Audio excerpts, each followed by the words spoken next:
plans for next year or going back on the road? I mean, you've got unfinished business. Yeah, I mean, I know that. Plan. I was speaking to Jake Burns, actually, from Stiff Little Fingers earlier on today, doing an interview. And he was sort of saying everyone's just assuming that this virus goes away in 2021, that it's not going to exist anymore next year.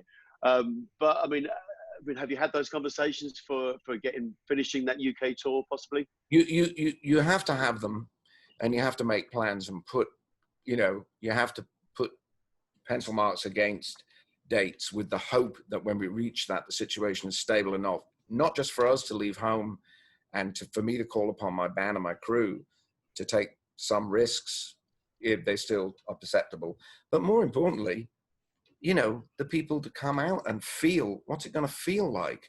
That you've seen the attempts to do different,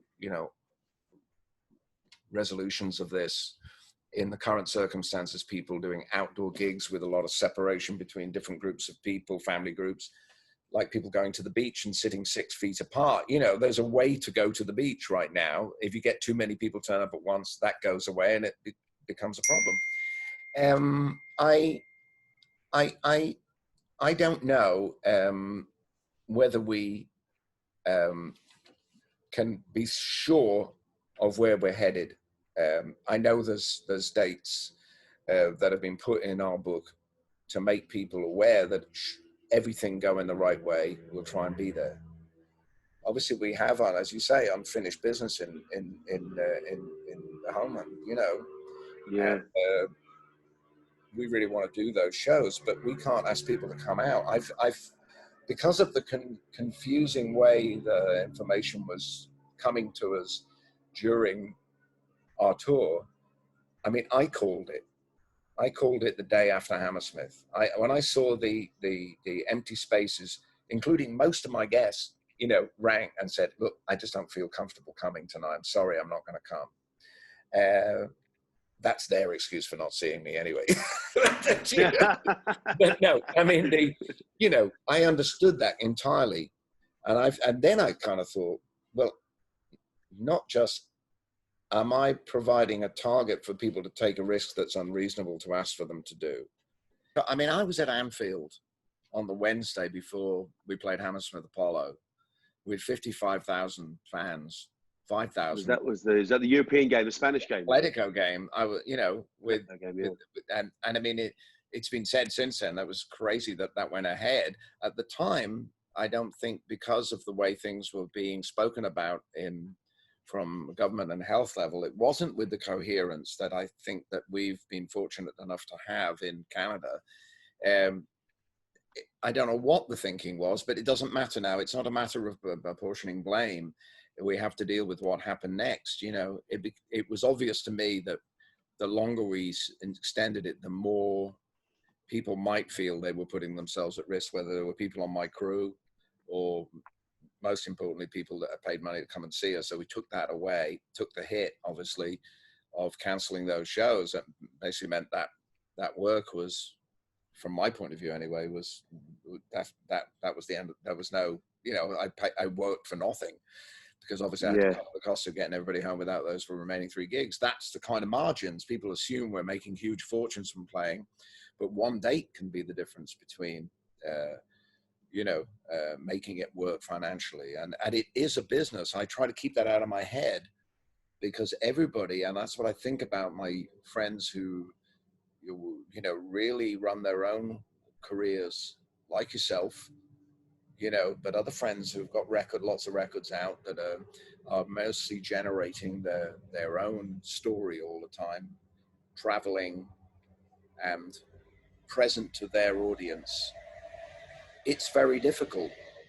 It's very difficult to imagine how they are sustaining from week to week without being able to play shows. I've got a friend who I played with when I was a teenager in Liverpool who plays clubs and bars in Austin, Texas. He relocated there. He hasn't had any work now for 3 or 4 months. And of course, a working musician sometimes are they don't have medical insurance and such things that if you have a job with a company, you get that. So if you have some problem go wrong, something go wrong with you, you can be in a very precarious situation. Not to mention simply just keeping the lights on and food on the table. And that's true of like a large proportion of people in lots of other businesses. But I think because a few people are really, really successful in music, it disguises the fact that the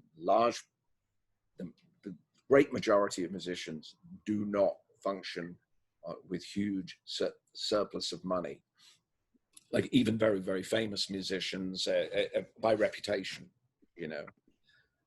So people are coming up with every scheme imaginable. I watched a beautiful performance from the Village Vanguard the other night, which they managed to put a subscription basis. You went online, you paid your money. And I mean, in many ways, it was like being in the best seat in a very small house. It's a basement club. It'd be the last place you'd go right now. But the trio with Ron Carter, who, you know, played with Miles Davis, one of the greats, 83 now, but incredible form, you know, incredible presence, and a trio playing. And it was a very moving thing to see. But also from a technical point of view, they had a robot camera that was traveling between the musicians. So you really felt that the kind of music it was really thrived on that proximity. You wouldn't want to see some music up close like that, you know, like hard rock, maybe not so much. You don't want to see everybody's tonsils, you know, and but this, you could really sense that they were thriving on being in each other's company and playing off each other's ideas. And it gave you a perspective that you probably never have. So maybe for the future that certain types of music could thrive in the short term being conveyed like that if it were done with good sound and a consistent connection. But for most music, it's very hard to imagine how to do it. You get a lot of people peering into the camera playing their song, you know, usually some drippy song about how blue they are in isolation. I don't want to hear any more of that. Let's keep on the ruckus, you know. I got told off by Christine for reading the comments for too long. You know, on the Facebook thing, you sort of realised I was kind of staring at the screen and gormlessly. But I think I mean, I've done a lot of the live stream things, Yeah. and I've added to technology to allow me to have some overlays on the screen and have some scrolling text with some information. Yeah. And I feel like if you're going to get into that thing, you could really use the art form in as far as make it a presentation, pre-record it, and intersperse some visual effects, and a bit like what you've been doing with the backdrops. You can kind of do that with there are people that are doing it. There are some people that are making like literally a song and dance of their you know, the paucity of all the things they usually rely upon. But there are other people that are doing it with a little bit of wit. Like it can be as simple as hanging just one lamp in view that creates a bit of a, you know, just like you would if you're going to invite people into your house, you don't switch on all the lights to stun when you invite your friends over. You try to have it nice so that it feels welcoming. So there is a way in which we could make this thing into a little toy theater. I've given it a lot of thought about what I might do in the interim.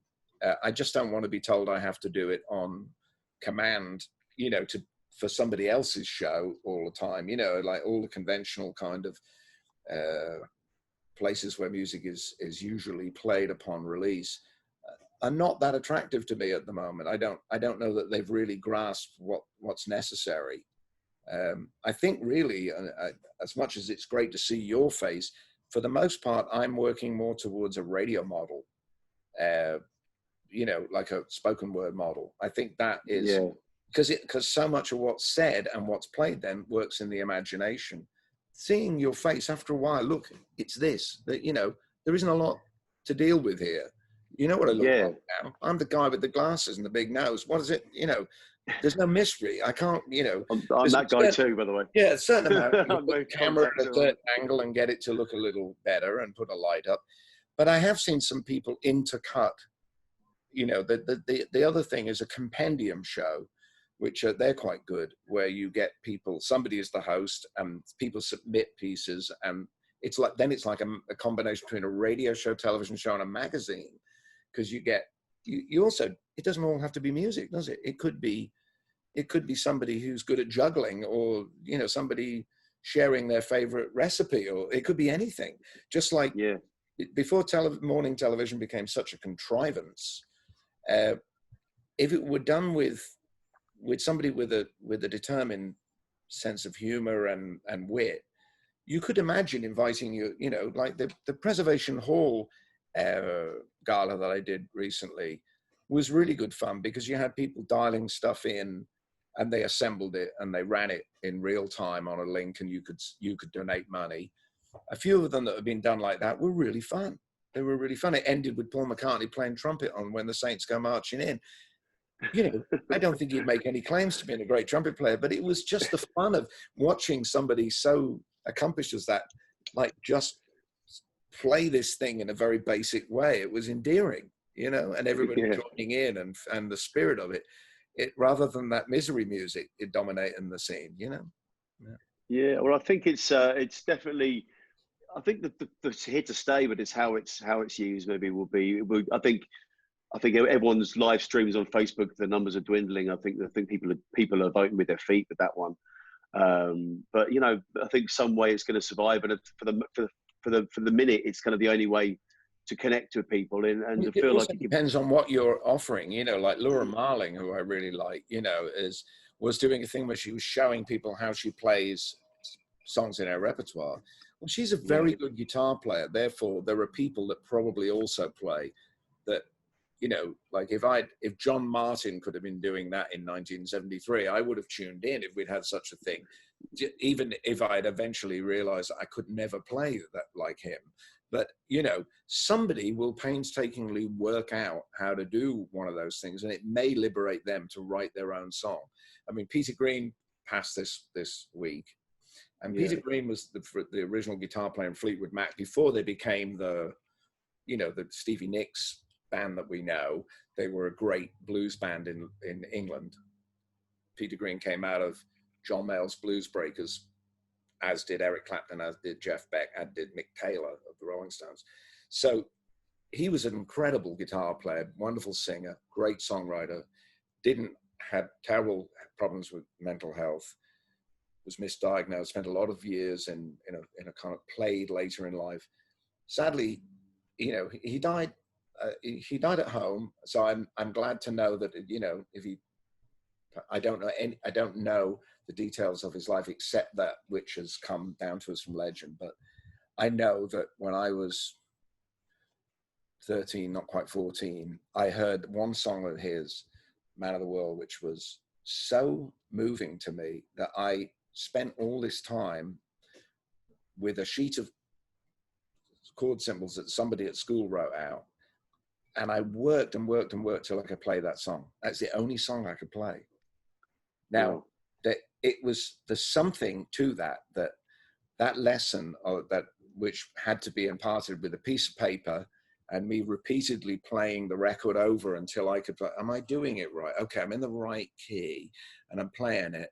And then eventually I got that I could get through the first phrase, and then I'd get the second phrase, and then I'd get there. I don't know whether I ever managed to play the entire song without stopping. But, you know, by the time I was satisfied that I had got everything I could out of it and I could never be like him, I'd realized how easy most of the other songs that I loved were by comparison. Right. It was an amazingly complex song to play for a first song. And I think that's where the virtue of somebody like Laura Marling showing her complex guitar playing to people and the mechanics of it is that somebody will persevere with that, and out of that will spring another idea. It could be more complicated, could be less complicated, but it'll unlock the playing of music for, even if it's two people, sooner or later we'll hear something from them, won't we? You know, if there's something that they have to say. That's what I'm grateful to Peter Green for, because it was like that song moved me to the point that I had to master it to some degree. And once I got somewhere there, then I realized, oh, look, that G chord and C, that's so easy to do that by comparison with all this D to F sharp, you know, G minor and F sharp minor. And like, you know, it just became like flowing then. And then the curiosity carries you that place further with an instrument. I mean, Do you write music down? You don't write music down. I don't write music down. No, No. no. I kind of, I don't. But I just kind of, Kieran I'm busker. obviously could write music down. Yeah, Kieran's the one. He's the one Yeah. that sort of studied properly. Yeah.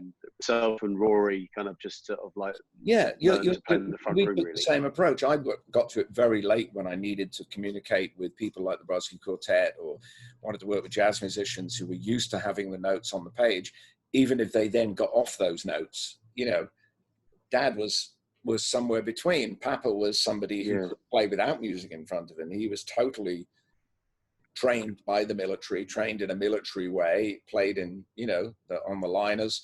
In this way, you play when the music is in front of you. You play for the occasion when the music is in front of you. You're not playing for, he might have listened to music socially, but Dad kind of had that battle with Papa about starting to play and hearing something different. He was hearing the cues from Louis Armstrong, from Dizzy Gillespie, from Miles. Go towards that music, which seemed unhooked from it. When you actually read about those musicians, though, when you read about Charlie Parker and Miles Davis, they all studied scores. They studied classical scores, and their understanding of harmony came from immersing themselves in other music than the music they were playing. That's why they were. The assumption was they were just these jazz musicians that were just in this milieu, and and the whole romanticism of it. But in fact, there was a very rigorous idea. Now, that doesn't always come into it with rock and roll. Rock and roll is for the most part, when you turn up the electric guitar, you can't hear the other people.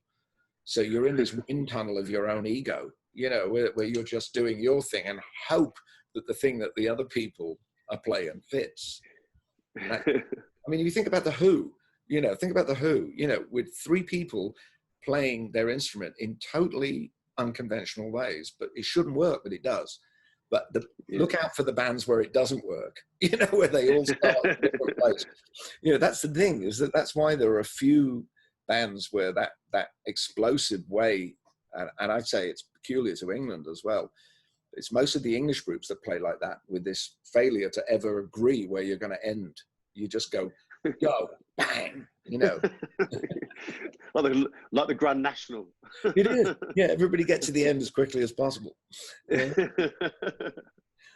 Well, we've come around to an understanding that is somewhere between, because Pete's lived in America for years now and worked in partnership with Davey, whose approach is the American approach to phrase making, which is, how do you close the phrase off? Like all the great musicians on the records that I love, it's like Motown, everything interlocks. Nobody's playing over anybody else. Even Muddy Waters bands, that's as organized as Duke Ellington. It doesn't sound like the blues band of your imagination. If you actually listen, everybody's playing like really in a specific place. They have a specific role. They just play there. If a gone guy, like clave players in Cuban music that just play that rhythm, they don't start playing something else. They play that rhythm. Yeah. All of that, it's the feel that you're in something together, and there's that understanding. Jazz obviously thrives on that. Well, I can ask you about that, about the playing with the band now. I mean, you've been playing with Pete and Steve since forever. Yeah. And you must be really, it was 40 years. 43. Yeah. So have you sort of, is it just like getting into a warm bath now when you get, do you still have battles?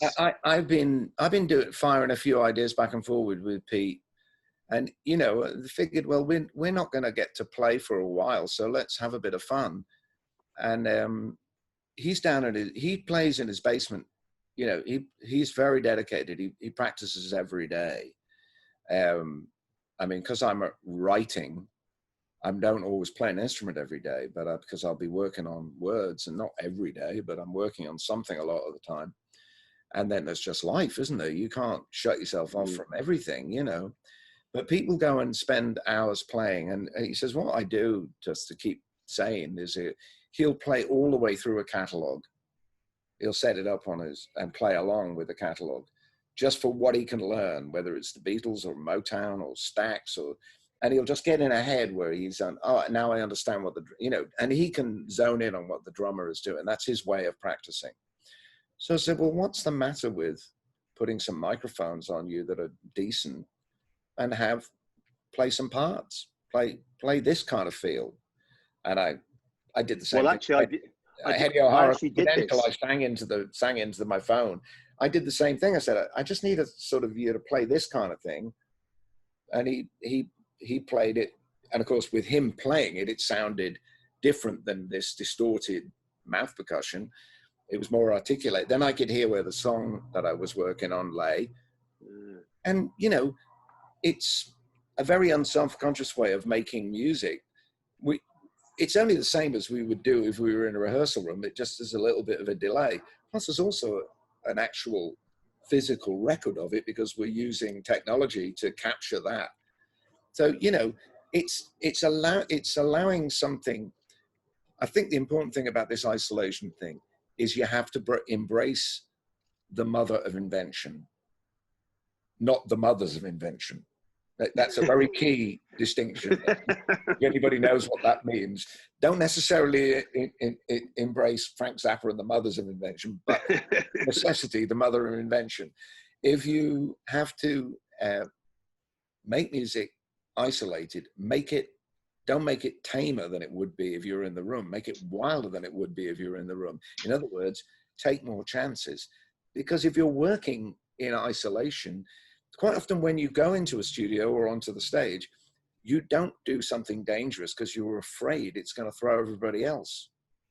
If you suddenly do a crazy fill and you don't come back in time, if you're a drummer, or is suddenly sort of step on some sort of like distortion pedal that obliterates everything else, you will regard that as a mistake.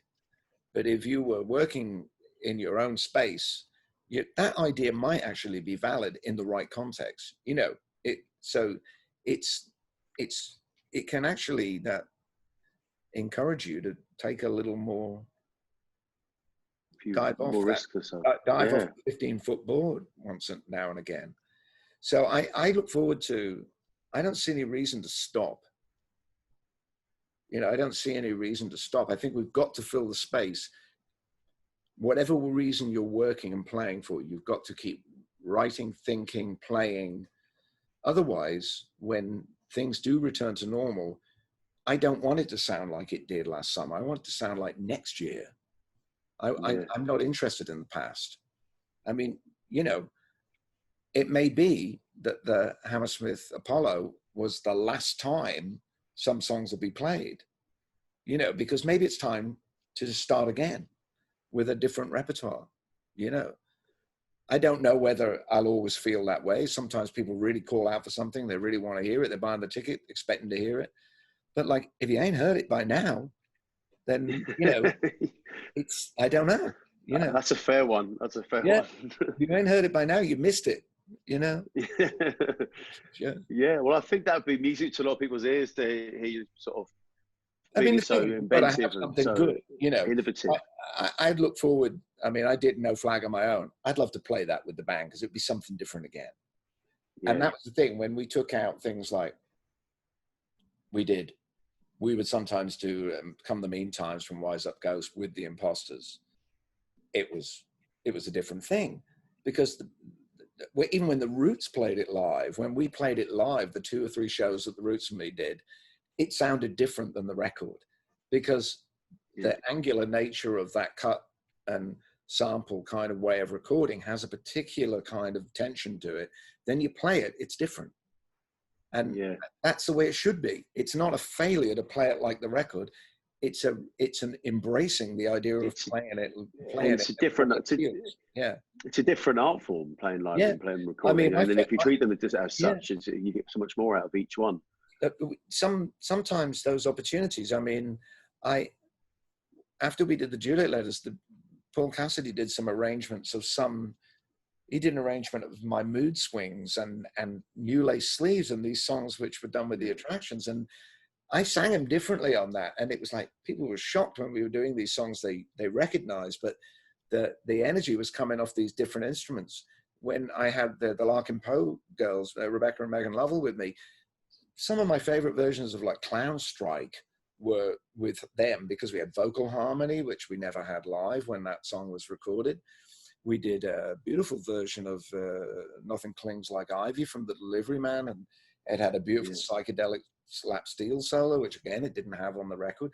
You know, it was a proper interpretation. People forget they, you know, the word is that they use for singing somebody else's song or even your own song again is cover. What are you covering? What are you covering up? Are you covering it up? What are you covering it up with? Are you covering it up with dirt? You know, are you digging it into a grave, or are you, you know, sort of illuminating it in some way? I think it's a lost art, or at least the art of interpretation is not always recognized to be equal to the art of creating a new song. Because for the most part, the covering of a song is a facile act of imitation. It's to sing it kind of for the display of singing, or sing it as a replica of the original. Well, I think he did that with Days on Kojak Variety. It was like I like that record. Yeah, it was a really it had an upsetting feeling to me. A lot of Ray's songs have this upsetting sort of romantic idea in them, and some of it is very specific in the lyrics, like Waterloo Sunset has very specific times and places and names.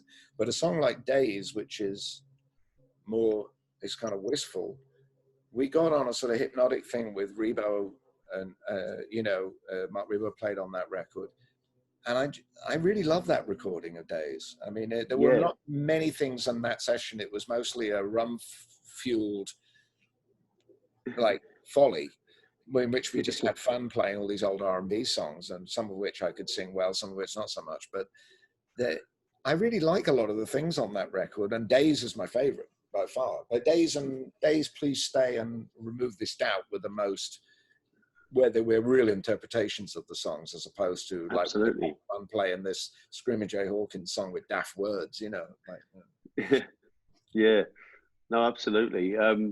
Well, we're gonna have to wrap it up. It's really good to see you. Lots of love to it's fantastic to. I know it, mate. We should just do this for fun anyway, but we should do. I have to remember that this works. You know, we get on with my mum now and again, and it brightens it up to see us all. And sometimes I can even corral the lads to come and sit in either side of me. You know, fantastic. Yeah, no, it'd be great to see them. I haven't seen them in so long.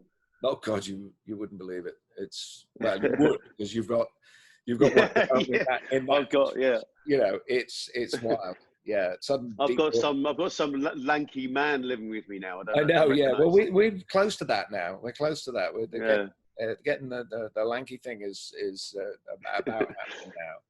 But it's these are the things that you have to focus on when the spirit goes down, you know. And I think also you've got to watch I think older people are probably better at being alone, you know, because they're not used to going out so much, because they tend not to.